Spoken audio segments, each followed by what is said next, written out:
போட்டி தேர்வுக்கு தயாராக மாணவர்கள் அனைவருக்கும் வணக்கம். இன்றைக்கி நம்ம பார்க்க போகிறது 10th ஸ்டாண்டர்டோட ஓகேங்களா 10ஆம் வகுப்பில் புதிய அறிவியல் புத்தகத்தில் 100 வினாக்கள் தொகுக்கப்பட்டிருக்கும். அதில் ஏற்கனவே நம்ம 20 வினாக்கள் கொடுத்துட்டோம். இப்போ அடுத்த 20 வினாக்கள் ஓகேங்களா. ஃபஸ்ட் கொஸ்டின் பார்த்தீங்கன்னா, லென்ஸோட பயன்பாடுகள் அடிப்படையில் இந்த கேள்வி கேட்கப்பட்டிருக்கும். இப்போ கிட்ட பார்வை சரி செய்ய எது பயன்படுது அப்படின்னு கேட்டாங்கன்னா குழி லென்ஸு. தூர பார்வைக்கு சரி செய்ய பயன்படுது குவி லென்ஸு ஓகேங்களா. அதான் கிட்ட குழி தோண்டி தூர குவி அப்படின்பாங்க, அதுக்கான ஷார்ட்கட்டு. இப்போ அது எல்லாமே தெரியும். அப்போ அதே ரிலேட்டடான கொஸ்டின் லென்ஸு சம்மந்தமான கொஸ்டின்ஸ் கேட்பாங்கன்னு சொல்லிட்டு தான் இந்த ஃபஸ்ட் கொஸ்டின்ஸ் வச்சுருக்கோம்.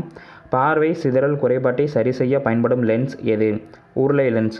திருப்பி சொல்கிறோம், பார்வை சிதறல் குறைபாட்டை சரி செய்ய பயன்படும் லென்ஸ் எது? உருளை லென்ஸ். அப்போ உருளை லென்ஸோட பயன் என்னன்னு கேட்டாங்கன்னா, பார்வை சிதறல் குறைபாட்டை சரி செய்ய இந்த லென்ஸ் ஆனது பயன்படுது. எந்த லென்ஸ் பயன்படுது? உருளை லென்ஸ் பயன்படுது.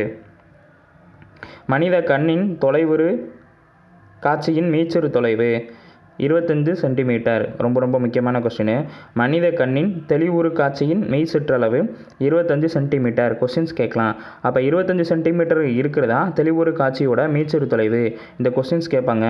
மனித கண்ணின் தெரிவுறு காட்சியின் மீச்சிறு தொலைவு எவ்வளோ அப்படின்னா 25 சென்டிமீட்டர். லென்ஸின் திறன், லென்ஸின் எஸ்ஐ அலகு என்ன அப்படின்னு கேட்டாங்கன்னா டயாப்டர். லென்ஸ் திறனின் எஸ்ஐ அலகு என்னன்னு கேட்டாங்கன்னா டயாப்டர். கொஸ்டின்ஸ் கேட்கலாம் ஓகேங்களா. எப்படி கேட்கலாம் அப்படின்னா, லென்ஸு திறனின் எஸ்ஐ அலகுன்னு கேட்கலாம், டயாப்டர். கொஸ்டின்ஸ் கேட்கலாம் ஓகேங்களா. ஐரிஸின் மையப்பகுதி, ஐரிஸோட மையப்பகுதி எதுனா கண் பாவை. கொஸ்டின்ஸ் கேட்கலாம் ஓகேங்களா. ஐரிஸோட மையப்பகுதி எது? கண் பாவை. கொஸ்டின்ஸ் கேட்கலாம். ஒரு பொருள் எப்போதும் லென்ஸிற்கு எந்த பக்கம் வைக்க வேண்டும்? இடப்பக்கம் வைக்கணும். கொஸ்டின்ஸ் ரொம்ப முக்கியம். ஆம்புலன்ஸு நம்ம பார்த்துருப்பீங்கல்ல, அதில் இடம் டு வலம் தான் எழுதியிருப்பாங்க. அது மேலே ஆம்புலன்ஸ் அப்படின்ற வார்த்தை. அப்போ நீங்கள் என்ன நமக்கு வரும்போது அந்த ஆம்புலன்ஸ்ன்ற வார்த்தை நம்ம வண்டி ஓட்டிகிட்டு இருக்கும்போது நமக்கு தெளிவாக பின்னாடி வர்றது ஆம்புலன்ஸ்ன்றது நம்மளோட சைடு மிரரில் தெளிவாக தெரியும் ஓகேங்களா. ஆனால் அங்கே எழுதியிருக்கிறது ரிவர்ஸில் எழுதியிருப்பாங்க, இடம் டு வலத்தில் எழுதியிருப்பாங்க. நீங்கள் அதை நோட் பண்ணிங்கன்னா தெரியும். அப்போ ஒரு பொருள் எப்போதும் லென்ஸிற்கு இடப்பக்கம் தான் வைக்க வேணும். கொஸ்டின்ஸ் கேட்பாங்க. விரிக்கும் லென்ஸ் எது? குழி லென்ஸ். விரிக்கும் லென்ஸ் என அழைக்கப்படுவது எது? குழி லென்ஸ். கொஸ்டின்ஸை திருப்பி பார்த்துருவோம். கண் பாவை ஓகேங்களா. அந்த கண் பாவை வச்சோ கண் சிதறல் பற்றிய கொஸ்டின்ஸ் எப்போயுமே டிஎன்பிசிலேயோ லேப் அசிஸ்டன்ஸ்லேயோ எல்லா கொஸ்டின்ஸும் கேட்டுகிட்டே இருப்பாங்க. ஃபஸ்ட் கொஸ்டின், பார்வை சிதறல் குறைபாட்டை சரி செய்ய பயன்படும் லென்ஸ் எது? உருளை லென்ஸ். பார்வை சிதறல் குறைபாட்டை சரி செய்ய பயன்படும் லென்ஸ் எது? உருளை லென்ஸ். மனித கண்ணின் தொலைவுறு காட்சியின் மீச்சுறு தொலைவு 25 சென்டிமீட்டர். மனித கண்ணின் தெளிவுறு காட்சியின் மீச்சுறு தொலைவு 25 சென்டிமீட்டர். லென்ஸ் திறனின் எஸ்ஐ அலகு டயாப்டர். லென்ஸ் திறனின் எஸ்ஐ அலகு டயாப்டர்.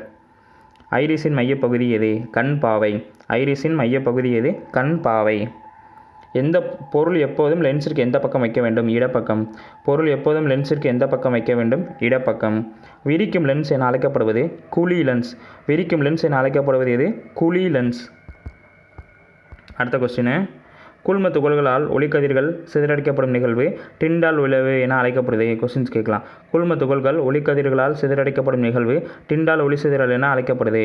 அப்போ டிண்டால் ஒளி சிதறல்லாம் என்ன அப்படின்னா, கூழ்ம துகள்களால் ஒளிக்கதிர் சிதறடிக்கப்படுவதே டிண்டால் விளைவு என அழைக்கப்படுது. வாகனங்களின் முகப்பு விளக்குகளில் டிண்டால் விளைவின் அடிப்படையில் தான் அந்த ஒளியானது பெறப்படுது. கொஸ்டின்ஸ் கேட்பாங்க.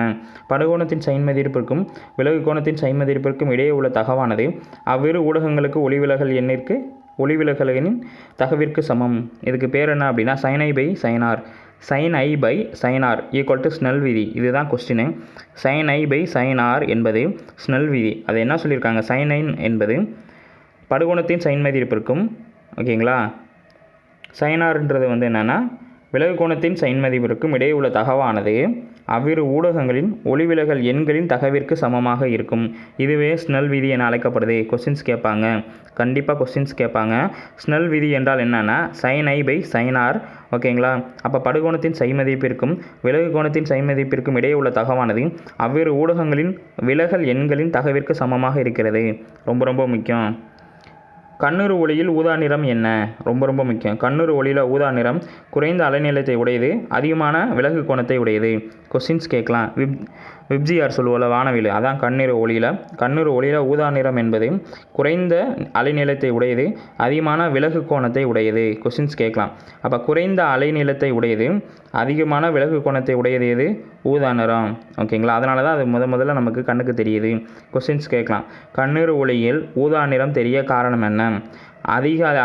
அதிகமான விலகு கோணத்தை உடையது, குறைந்த அலைநீளத்தை உடையது.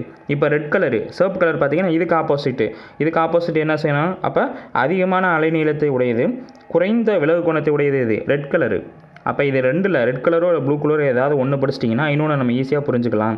அப்போ கண்ணுறு ஒளியில் ஊதா நிறம் என்பது குறைந்த அலைநீளத்தை உடையது, அதிகமான விலகு கோணத்தை உடையது.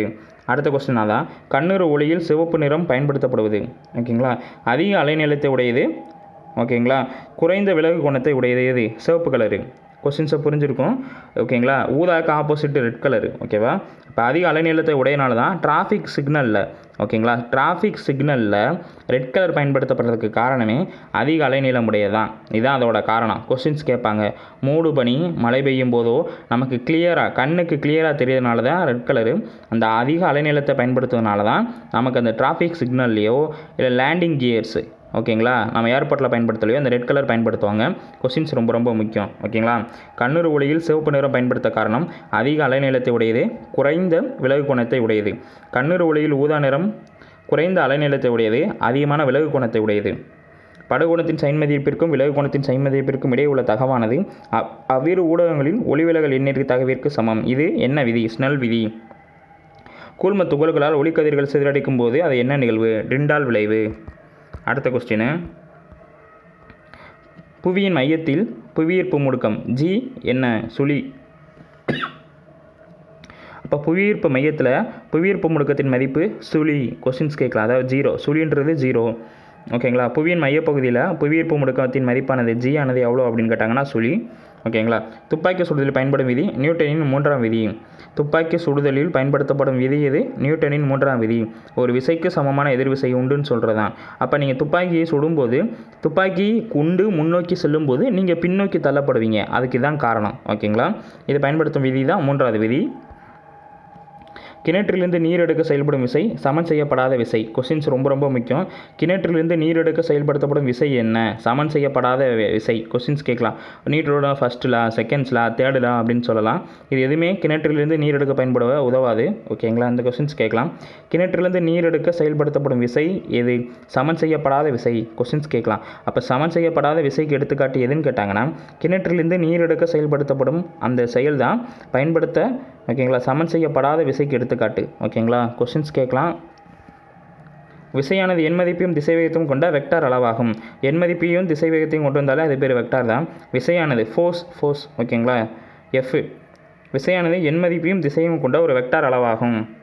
வெற்றிடத்தில் வெவ்வேறு நிறை கொண்ட பொருட்கள் யாவும் ஒரே உயரத்திலிருந்து விழும்போது, ஓகேங்களா, ஒரே நேரத்தில் தரையை வந்தடையும். இதுதான் கலிலியோ 16ஆம் நூற்றாண்டில் கண்டுபிடிச்சாரு. அதுக்கு முன்னாடி அரிஸ்டாட்டில் என்ன சொல்லியிருப்பார் அப்படின்னா, ரொம்ப வெயிட்டான பொருள் வேகமாகவும் லேசான பொருள் ரொம்ப லேட்டாகவும் ஒரே நேரத்தில் வந்தடையாது, தனித்தனியாக வந்தடையும் அப்படின்னு அரிஸ்டாட்டில் சொல்லியிருப்பார்.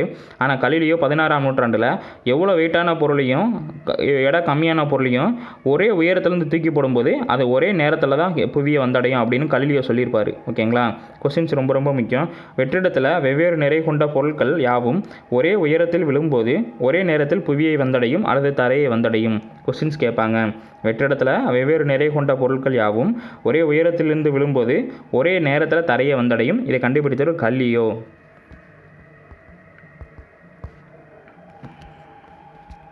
அடுத்த கொஸ்டின், இயங்கும் பொருட்களை ஓய்வு நிலைக்கு கொண்டு வர புறவிசை எதுவும் தேவையில்லை எனில் அவ்வைய இயக்கம் இயற்கையான இயக்கம் என்று கூறியவர் யார்? அரிஸ்டாட்டில். இப்போ தான் சொல்லியிருந்தேன்.